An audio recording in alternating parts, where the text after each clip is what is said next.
Hello, my guest today is Lisa Chanchuli Borowski.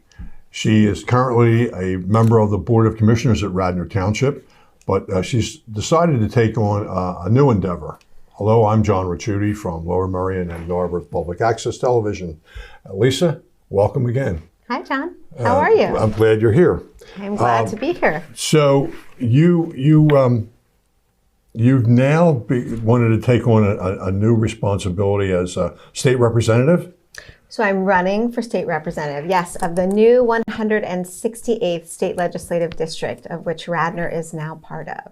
Okay, so don't get ahead of me now. I won't. All right. So how did you get your name on the ballot? So all the state representatives, once they finalized the maps, so the state of Pennsylvania had to redraw all the congressional, senatorial, and legislative districts based on the 2020 census data. So they redrew the maps, and the state legislative maps were approved latest. So we had all state legislators, everybody, whether you're an incumbent or new running for the seat, you're required to get 300 signatures on your petitions. 300, but you really want to get more than that because, somebody could sign that's not eligible. So for me, I had to get only registered Democrats in the new 168th, which includes Radnor, all of Radnor, Newtown, Edgemont, and most of Middletown. There's a couple precincts that are in the 161st. So do you knock on doors? How do you get the 300 signatures? So knocking on doors, I knocked a lot of doors, and then people would throw petition parties, so have all the petitions at their house, and then people come there and sign. I ended up with 694 signatures, which is very good. So more than double what I needed, because there's a possibility that they could challenge. They could say this person is not a registered Democrat, or this person doesn't live in the 168th, and so you want to have more signatures in case some get disqualified. So do those signatures you get have to come from your ward? They have to come from the new 168th district. So all of Radnor, so any registered Democrat in Radnor could sign, any registered Democrat in Newtown, any in Edgemont, and any in Middletown, as long as they weren't in the excluded precincts, the ones that are in the 161st. Are the outer perimeters of Ward 3 part of that? All of Radnor is part of it. So Radnor in the past have been split between the 165th, so Jen O'Mara, where you live, I think so. Jen O'Mara in the heart of the 165th, so where I live. And then Greg Vitale was the other rep in the 166. So Radnor has been split for years between the two districts. And when they redistrict, they brought Radnor all together and put it in the 168th. So anyone in Radnor, so any ward, so it has nothing to do with wards, it's the entire township. Okay. I'll ask you about that other part later. Okay. Was there a vacancy you were filling? So there's an incumbent in the seat right now, and an incumbent Republican, and he is up for re-election. So they needed a Democrat to run. And myself and another woman by the name of Cheryl Grasso, fantastic other woman candidate from Newtown, we were both seeking the endorsement from the Delaware County Democrats. I ended up winning the endorsement. Before the whole process started, she and I both said, whoever wins the endorsement, the other will step aside. So there's no primary because we just need to coalesce around a candidate. So that is what we've done. Cheryl has been amazing. She's fantastic, and we are working together now to bring some Democratic representation to this seat. There's other questions I want to ask you related to that, but in talking to you and knowing you over the years, and you and I have done several interviews, more than several, what you're really motivated in politics? Is that something in your DNA or your family, or how did that all come about? So I don't know that I'm necessarily motivated in politics per se. Definitely motivated in service. So, my father is a physician. He actually was a physician. He was at Mercy Fitzgerald for almost 40 years and at Riddle Memorial Hospital, which is now part of the 168th. So he, I grew up going out with, my family or my parents. We'd be out, in a store, out to dinner, and people would come up and say, "You saved my life." He was a pulmonologist, or he is a pulmonologist. He's he retired. Still practices? No, he's retired now. Okay. But he's a pulmonologist. He started the ethics committee at Riddle Hospital. He, was head of the president of the American Lung Association here, chapter in this area. So he was all about service, either, professionally, mainly, through his professional career as a physician.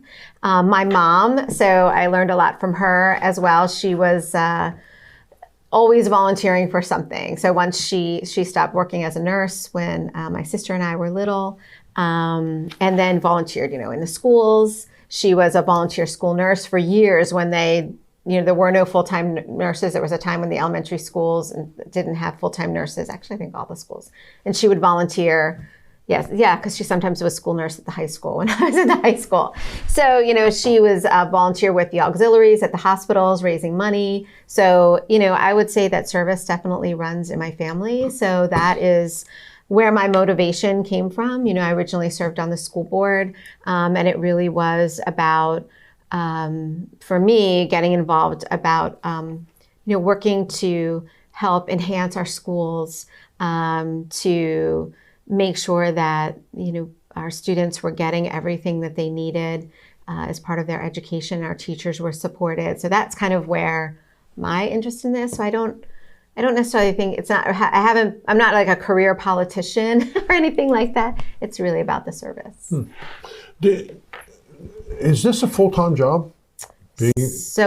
Would be, so it doesn't necessarily have to be, but Pennsylvania is one of the few states in the country that has a full-time legislature. So that means, some legislatures, they go and they meet only a couple weeks out of every year or whatever. So you could have another full-time job. I think what I've been advised is if you have a 9-to-5 job, it's really difficult to do this as well. So people who can have a job, they're usually like, lawyers or accountants or people that can do consulting work or things like that. So they can kind of work it all around the schedule. But no, the intent is that once you're elected, you are full-time in service to that district. And so if you don't mind me personally asking you'll have to give up your other job? Yes. Okay. Yes. I know I was being personal. That's okay. But that's part of my job. That's all right. To ask personal, really hard questions. I expect that, John. I expect that. How will this affect you being on the Board of Commissioners at Radnor? So right now it doesn't affect anything. I'm permitted by the charter to run for the office and still hold my commissioner seat. So I continue to serve my constituents in the 4th Ward, and also, my township responsibilities. And but if I'm elected, I will have to resign my seat. You cannot hold 2 elected offices. I have to ask you, and I can't get off of this. Did you just like wake up one morning and say, "I'm going to run for this position"? Because I'm back to that DNA thing. It's in your DNA to do this. So I will say that So Jen O'Mara has been my rep. So where I live, Jen is my rep. And she's fantastic. I mean, she is an amazing representative. She has really helped, bring forth to the state, concerns of Radnor. She's brought us a lot of grant funding to help with things like stormwater, the fire department. I mean, she's, our police. She's been incredible for Radnor. So, the way it exists, the way it still currently exists, with Jen as our rep and in my area, I would not have even thought of this. But when they redrew the maps, and this became an obvious open seat for someone in the Democratic Party to run for, I got a lot of phone calls from people And especially since Radnor is such a huge part of the district, Radnor is 50% of the district, it would be helpful to have somebody that has a little bit of recognition in the community already. So I had a lot of strong support from people both in Radnor and outside of Radnor to run for this seat. I talked it over with my husband and my kids and my parents as well, my sister. We decided that it would be, it's a good opportunity and to continue and expand on my service, and that I would go for it. So here I am. Well, knowing you the way I know you, I think you were just being nice when you asked your family about this. I think your mind was already made up. No, it really wasn't. Really? Yeah. So my my kids are grown, so that certainly makes an easier decision. They're both off living their lives, and so they don't need me as much, except, sometimes when they need money or a home cooked meal or sure. Some, a Costco run. Pay a bill. I know. Pay a bill, right? It never ends, let me tell you. Something like that. And my husband, he's very supportive. He always has been of, my public service. So, but then my parents are, in need of a little more support than they have been in the past. So I like to be able to be there for them. So I went to talk to them and my sister who lives here. So we kind of share some of the responsibility when it comes to helping out my parents. Because she lives close by also. She's right in Bryn Mawr. So, I talk to everybody because it doesn't just impact me, it impacts others as well. And I think somewhere along the line, I think I know the answer to this. Did being a Board of Commissioner prepare you for the challenge that you want to take on now? I think it has. It's taught me a lot about, serving a constituency. So being a commissioner is different than school board. People have specific needs they need addressed, and how can you help make that happen? So, just today, dealing with people who have hazardous trees, in the right of way in front of their homes. How do we fix that? How do we get that done? I'm not doing that, but how can I liaison with our staff to make that done? How can I connect people with the right people to help, solve their problems or get their needs addressed? So that has taught me a lot, I think, in this role. It's taught me a lot about legislating and how to govern. So we have to work together and come together to get things done. And, I did a lot of that on school board. I learned from some pretty outstanding people who had some great experience doing that. We were able to get some really great things done for our school, like full day kindergarten. But it wasn't just about, one vote. It's about then how do you support that? How do you make that happen? What else needs to happen in order to support this one initiative? So it's not, sometimes it's a multi-step process. So I learned a lot there. I learned a lot as a commissioner about writing legislation. So, people would come to me, here's our problem, here's what we want to, or being proactive and thinking ahead. So when I worked with our solicitor for us to change our open space requirements, that was in preparation for things that we knew were going to happen in our ward, or things that we needed to put things in place to help make sure that we were controlling development, or putting parameters in place that we could fall back on when the time came, when things progress. So it taught me a lot about that, about being proactive and developing good legislation. And I think that's what it's about when you get to the State House. So it's about collaborating with all of your colleagues on both sides of the aisle to get things done and understand what's best for a community, and what else needs to be done to address concerns, and what type of legislation or support can you offer to make that happen for people. When you were in high school, did you run for a lot of offices? I didn't. I didn't run for any office when I was in high school. No, I was in the plays, and You were in plays? I did. So I tried out for a lot of plays. I guess maybe is that sort of like running for office? I don't know. You had to audition, so maybe some of this is an audition. Election is an audition, right? Yeah.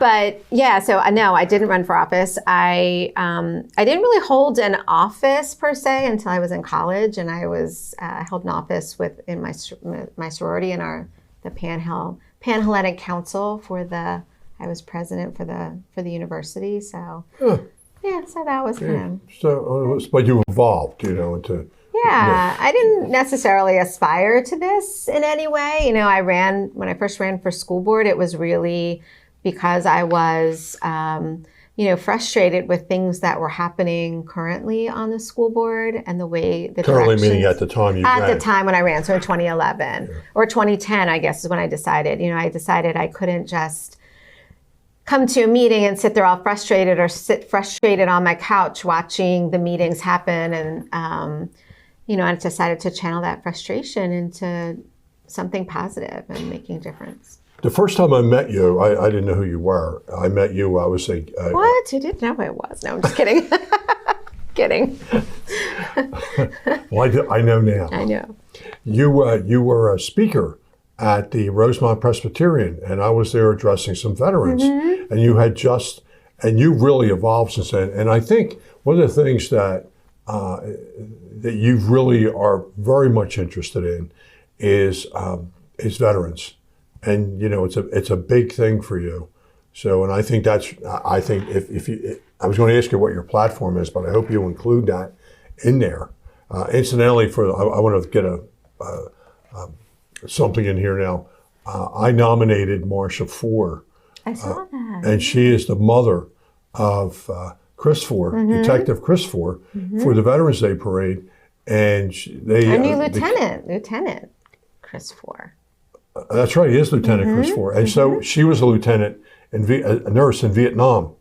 And we interviewed her here, and she's a fantastic story. And it's one of my favorite people interviews. So we have a woman, I think, only for the second time in the Memorial Day Parade. And her son is going to drive the car. Oh, that's nice. Yeah, it's neat. So anyway, I wanted to get that plug in for the Memorial Day Parade, which I'm really looking forward to, because we haven't had it in 2 years, kind of. Yeah. We had it last year, right? Yeah, I marched in it last year. We did? Yeah. I know I'm on the committee for it, but it was definitely, scaled back. Yeah. Scaled back version. Yeah, but I'm really excited this year for it, because I really love Marcia. She's of my generation and a nurse in Vietnam. And she was in the northernmost hospital in South Vietnam. So she was a trauma nurse, and a very compelling lady to talk to. Anyway, back to you. What's your platform going to be? So my platform, I'm in the process of, I want to make sure that it's an inclusive platform. So I want to talk to a lot of people about, what is important to them, and make sure that I am most representative of the people that, I would potentially be serving. But, certainly the environment, sensible gun legislation.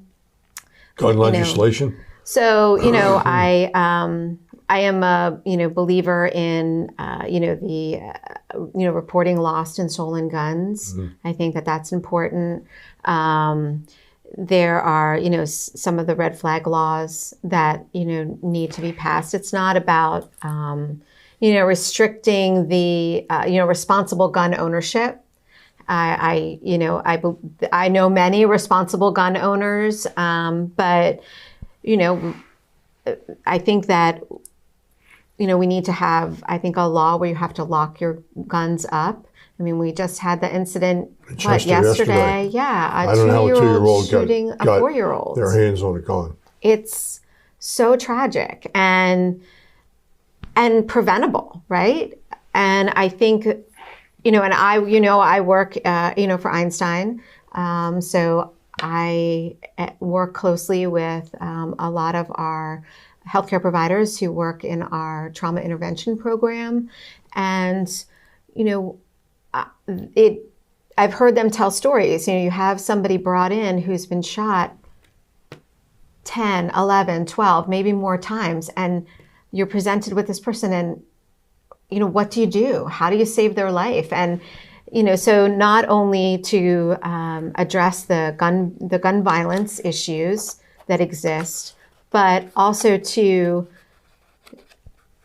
save lives of innocent people. So the day before, a 13-year-old shot. The day before that, a 15-year-old shot. And I'm not going to say that those are because of I don't know all the circumstances around all those, but definitely we need to get guns out of the hands of people that are going to cause harm. And I think that that's important. So I also believe in, the things that are locally based here. So, the things I've encountered here in Radnor. So preservation of open space. What are we going to do about better funding PennDOT? People complain. What is the biggest complaint I hear? Our roads. The roads are the biggest complaint. Radnor does a really good job with our local roads, but the state roads are bad. Yeah. So, what do we need to do around that? So I think that's important.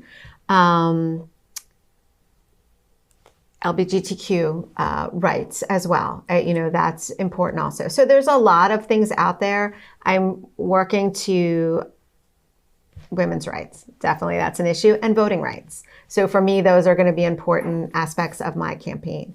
So coalescing all that messaging, working on all that right now. Healthcare, because I work in healthcare. I just was speaking with someone earlier today about that. So, what is that going to look like? Access. And so you talk about veterans, veterans healthcare, access for our veterans, first responders. Here in Radnor, I've worked really hard to try to bring forth changes for our first responders. We've got the credit that came forward for volunteers, so we can help encourage volunteerism. What else can we do for first responders? I know there are things that can be done on the state level, and I think that those are things that we need to address also. People are going to be looking closely at Pennsylvania politics, a governor, and I think maybe an attorney general, maybe. And the Senate any seat. Thoughts on that? And the state or the federal Senate seat. So, yeah. Any thoughts? Pennsylvania is going to be a big deal. Yeah, it's definitely going to be a lot. I hope people are prepared for a lot of campaign ads and all of that. It's definitely a big year. There's definitely a lot, depending on what your affinity is for various issues. There's a lot at stake. So, it's going to be a loud and crowded campaign season, for sure. All right, let's talk a little bit about the currently what is going on with the former Starbucks store. So we're segueing to Commissioner. That's fine. Oh, is let's do it. Yeah, let's do it. It's fine. So the CBD kratom store. There was a town hall meeting. Mm-hmm. There was lots of activity at the township building. What are your thoughts on I can tell you, I think that I'm not a physician, but I think I'm qualified to speak on addiction. And some of the products that are around that can cause addiction. But what are your thoughts on the store opening? Because that's really what the Board of Commissioners will be looking at. Mm-hmm. How it opened, who did it, whatever. Any thoughts? So I think, it's been pretty well discussed and documented that the fact that the owners of this business came in kind of under the cover of darkness and rented out this property, renovated it, did not seek any proper permitting. So came in and basically flouted all of the laws of the township when it comes to development. Everything from as simple as getting their signs approved through our design review board, which is required of any business. So, why should one business be allowed to disregard all of the laws that we have that every other business that is opening in the township has to follow. They have claimed that they didn't know, or they thought they were in Philadelphia, which I find a challenge to believe. And so our staff acted appropriately within the laws we have right now, to require them to submit the permits they needed to submit, to then review those permits, which they found to be lacking, and then denied those permits, as would happen with any business. It really wasn't around at the time that it really wasn't around what they were selling. Certainly, there is a concern around what they are selling. And somebody just sent me today, I don't know if you saw it, they posted it, the FDA is now coming out about the dangers of kratom. I did see it. Did you see that? So, yeah.